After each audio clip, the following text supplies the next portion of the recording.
Dear student and friends. तो इस video में हम कार्बन और उसके यौगिक चैप्टर को स्टार्ट करने जा रहे हैं। तो चलिए समझते हैं। सबसे पहले हम बात करेंगे कार्बन की संयोजकता के बारे में। तो कार्बन की संयोजकता कितनी है, क्या आपने ये कभी सोचा है? यह चीज़ बहुत ज़्यादा ज़रूरी है क्योंकि अगर आप केमिस्ट्री पढ़ रहे हैं तो आपको बेसिक चीज़ों का आना बहुत ज़्यादा ज़रूरी है।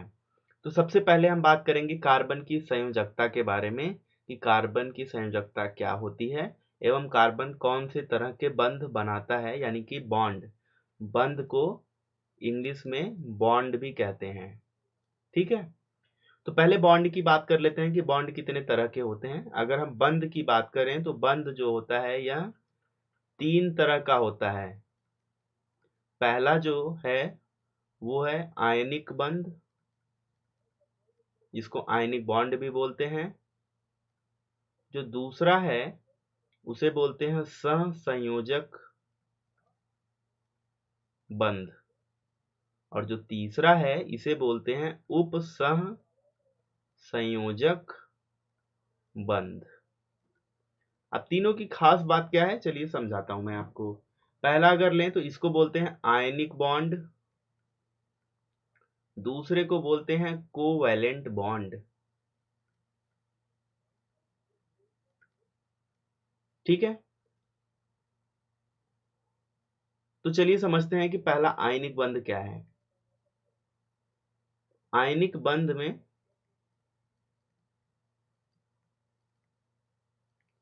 एक्चुअली एक इलेक्ट्रॉन का ट्रांसफर हो जाता है, पूर्ण तरह से उसका स्थानांतरण हो जाता है। कि मान लीजिए हमारे पास कोई एक तत्व है ए और दूसरा है बी।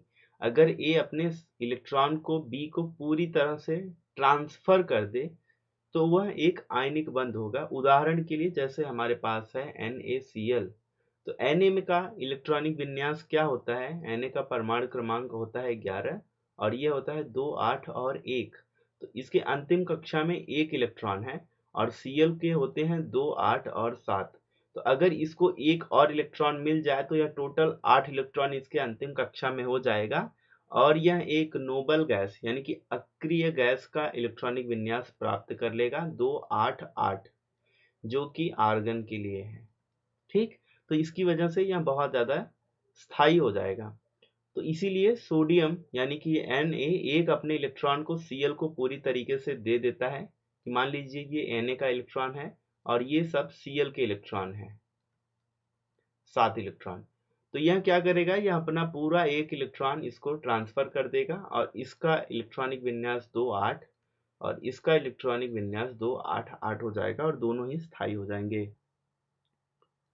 जो दूसरा है वह है सहसंयोजक बंध।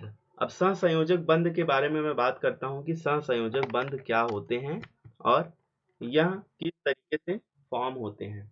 तो अगर सहसंयोजक बंध की बात करें तो सहसंयोजक बंध में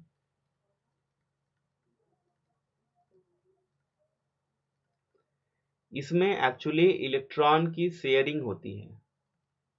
इलेक्ट्रॉन की शेयरिंग कुछ इस तरीके से होती है कि मान लीजिए अगर हमारे पास कोई एक तत्व है ए और दूसरा है ए, तो यह ए और ए मिलके एक्चुअली क्या करेंगे, यह दोनों इलेक्ट्रॉन अपने अपने शेयर करेंगे, हिस्सेदारी होगी, साझेदारी। जैसे ये एक इलेक्ट्रॉन दे रहा है, ये ए दूसरा इलेक्ट्रॉन देगा, तो और ये दोनों इलेक्ट्रॉन पे जो अधिकार होगा वो दोनों का ही होगा।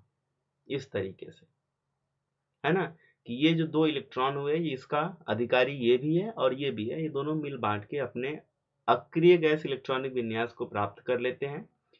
जैसे कि अगर मैं बात करूं हाइड्रोजन की, तो हाइड्रोजन में क्या होता है, इसका इलेक्ट्रॉनिक विन्यास होगा 1, हाइड्रोजन का होगा 1 क्योंकि परमाणु क्रमांक 1 होता है, अंतिम कक्षा में भी 1 इलेक्ट्रॉन होते हैं।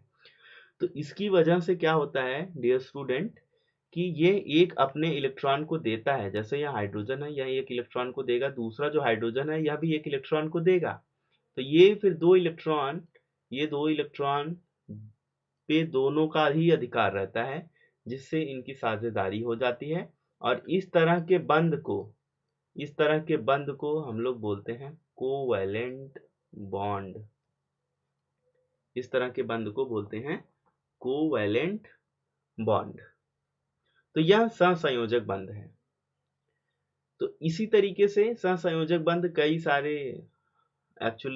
कई सारे अणुओं में होता है, तो उसके बारे में भी हम बात करेंगे। और कार्बन की बात करें तो कार्बन में भी एक्चुअली सहसंयोजक बंध ही होता है ना। तो जिसकी वजह से ये जो कार्बन है इसके बारे में हम इसके बंध के बारे में भी चर्चा करेंगे, और इसका क्या संयोजकता होती है उसके बारे में भी हम चर्चा करेंगे। अब जो तीसरा होता है वह होता है उपसहसंयोजक बंध। उपसहसंयोजक बंध में क्या होता है कि एक्चुअली अगर हमारे पास कोई एक ऐसा तत्व है, जैसे मान लीजिए हमारे पास एक NH3 है, यह एक अणु है, दूसरा है BF3, है ना। तो इस NH3 के पास आप देखेंगे एक्स्ट्रा इलेक्ट्रॉन है, लेकिन इस BF3 के पास इलेक्ट्रॉन की कमी है। वो कैसे है देखिए, B एक F इधर, दूसरा F इधर, अगर तीसरा F हम इधर लगा दें तो B के पास होते हैं टोटल अंतिम कक्षा में 3 ही इलेक्ट्रॉन, और इसको टोटल चाहिए 5 इलेक्ट्रॉन, है ना। तो तभी तो इसका इलेक्ट्रॉनिक विन्यास 2 8 होगा, तभी तो स्थायी होगा। तो 5 चाहिए, ये एक अपना इधर दे देता है, एक इधर एक इधर। अब इन लोगों ने साझेदारी कर ली, लेकिन बी के पास अगर आप देखोगे तो बी के पास टोटल 6 ही इलेक्ट्रॉन बचा अंतिम कक्षा में, 8 हो नहीं पाया, है ना। तो 2 और 6 बन जाता है, यानी कि अभी भी इसके पास 2 की कमी है। तो ये 2 की कमी कौन पूरी करेगा, ये NH3। ये NH3 2 अपना पूरा इलेक्ट्रॉन इसको दे देगा, और जिसकी वजह से इनके बीच में कुछ इस तरीके से बंध बनता है, और इसी को बोलते हैं उपसहसंयोजक बंध। इस तरह के बंध को बोलते हैं उपसहसंयोजक बंध। अब यहाँ पे कुछ जरूरी चीजें हैं जो कि हमको पता होना चाहिए आयनिक और कोवैलेंट, यानी कि सहसंयोजक बंध के बारे में। तो देखिए, आयनिक बंध जो होता है इसमें क्या होता है कि जैसे Na और Cl है, तो Na और Cl में क्या होता है, इनके बीच में जो बंध है यह स्ट्रांग है, स्ट्रांग यानी कि मजबूत है ना। लेकिन अगर हम बात करें हाइड्रोजन और हाइड्रोजन के बारे में, तो इनके बीच में जो बंध है वह वीक है। वीक किससे है, इससे, इस वाले बंध से, है ना। ऐसे ये क्यों ज्यादा स्ट्रांग है, इसके पीछे एक रीजन और भी है कि एक्चुअली यहाँ पे अगर हम बात करें तो जो इलेक्ट्रॉन देगा उसके ऊपर प्लस चार्ज, जो इलेक्ट्रॉन लेगा उसके ऊपर माइनस चार्ज। तो धनावेश और ऋणावेश हो जाने की वजह से इनके बीच में स्ट्रांग अट्रैक्शन फोर्स होता है, यानी कि आकर्षण बल स्ट्रांग रहेगा, मजबूत रहेगा, तो जिसकी वजह से इसका बंध भी मजबूत होता है। लेकिन इसके बीच में ऐसा कुछ होता नहीं है, तो इसीलिए यहाँ पे यह जो बंध है वह कमजोर होता है। और अगर जो बंध मजबूत है तो इसको तोड़ने के लिए हमको ज्यादा ऊर्जा देनी पड़ेगी, है ना। जैसे आप लोहे को गर्म करते हो तो उसके लिए हमको ज्यादा उसको गर्म करना पड़ता है ना। तो वही चीज यहाँ भी होगा, तो इसीलिए इसका जो गलनांक है, गलनांक क्या होता है, इसका जो गलनांक है वो हमेशा ज्यादा होगा इससे। इसका गलनांक या फिर क्वथनांक भी बोल सकते हैं, क्वथनांक भी क्या होगा, हमेशा कम होगा इससे। लेकिन हर अणु के लिए यह कम नहीं होगा। जैसे अगर मैं बात करूं ग्रेफाइट में यह कम होता है, लेकिन अगर हीरा की बात करें, हीरा में भी क्या होता है, सहसंयोजक बंध ही होता है, लेकिन वो कितना मजबूत होता है जिसकी वजह से उसका जो गलनांक है बहुत ही ज्यादा है। तो ऐसे अगर कुछ केसेस आएंगे तो हम बात करेंगे कि किसका ज्यादा होगा किसका कम होगा। लेकिन उससे पहले जरूरी चीजें हमको पता होना चाहिए। अब हम बात करते हैं कार्बन की संयोजकता के बारे में। मुझे उम्मीद है कि आपको ये चीज समझ में आया होगा कि एक्चुअली जो गलनांक और क्वथनांक की बातें हैं वो किस बात पे निर्भर करती हैं। और दूसरा यह जो चीज है कि हमने बंध के बारे में जो बात किया, आयनिक बंध और सहसंयोजक बंध और उप सहसंयोजक बंध, उसके बारे में भी आपको थोड़ा बहुत समझा होगा। जो कार्बन की संयोजकता होती है बच्चों वह होती है 4। कार्बन का अगर मैं बात करूं तो परमाणु क्रमांक, यह चीज बहुत ध्यान देने योग्य है। तो अगर कार्बन के परमाणु क्रमांक की बात करें तो यह होता है 6। परमाणु भार की बात करें तो इसका जो परमाणु भार होता है वह होता है 12, है ना। इसका इलेक्ट्रॉनिक विन्यास के बारे में बात करूं तो इलेक्ट्रॉनिक विन्यास इसका होता है 2 6, और ऐसे भी हम लिखते हैं 1s2 2s2 2p2, सॉरी 2 4 होता है ना, 2 4, और ये 1s2 2s2 2p2। तो इसका यह इलेक्ट्रॉनिक विन्यास होता है कुछ इस तरीके से। अब देखिए कि अगर ये कार्बन को अगर हम यहाँ पे 4 इलेक्ट्रॉन और दे दें तो इस केस में क्या हो जाएगा कि इसकी जो इलेक्ट्रॉनिक विन्यास है वो 2 8 हो जाएगी, और यह अक्रिय गैस नियान का इलेक्ट्रॉनिक विन्यास प्राप्त कर लेगा, तो यह ज्यादा स्थायी होगा।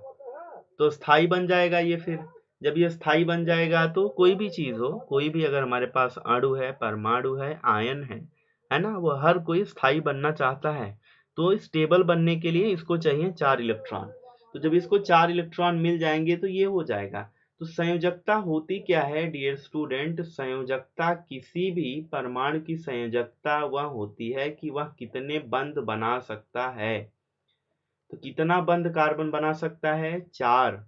तो इसीलिए उसकी जो संयोजकता होगी वह भी 4 होगी। तो कार्बन की संयोजकता अगर मैं लिख दूं इधर, तो यह जो संयोजकता है यह संयोजकता भी है किसके? 4 के बराबर, है ना। अब इसको हम थोड़ा और डिटेल में चलते हैं कि मान लीजिए कार्बन की बात करें तो कार्बन में देखो आप क्या हुआ कि इसका जो इलेक्ट्रॉन की संख्या है वह कितना है? 6। प्रोटॉन की संख्या कितनी है? 6 है ना, बराबर। इलेक्ट्रॉन की संख्या 6 और प्रोटॉन की संख्या भी इसके अंदर 6 ही है। लेकिन अगर मान लीजिए कार्बन क्या अपने चारों इलेक्ट्रॉन दे सकता है क्या? यह भी हम देख लेते हैं, है ना, कि कार्बन क्या अपने चारों इलेक्ट्रॉन दे सकता है क्या? 2 और 4 बन जाएगा, है ना। तो 2 और 4 जो है यह केवल 2 बन जाएगा। ऐसा ये बना सकता है क्या? तो डियर स्टूडेंट ये ध्यान दीजिए कि अगर हमारे पास इलेक्ट्रॉन की संख्या 4 है, प्रोटॉन की संख्या इलेक्ट्रॉन की संख्या 6 है, प्रोटॉन की संख्या 6 है, और इसमें से अगर मैं 4 इलेक्ट्रॉन को निकाल दूं तो ये बचेगा केवल 2। तो इलेक्ट्रॉन की संख्या 2, प्रोटॉन की संख्या 6, तो उस स्थिति में कार्बन जो होगा वो अस्थायी महसूस करेगा। तो यह अस्थायी बनना चाहता नहीं है।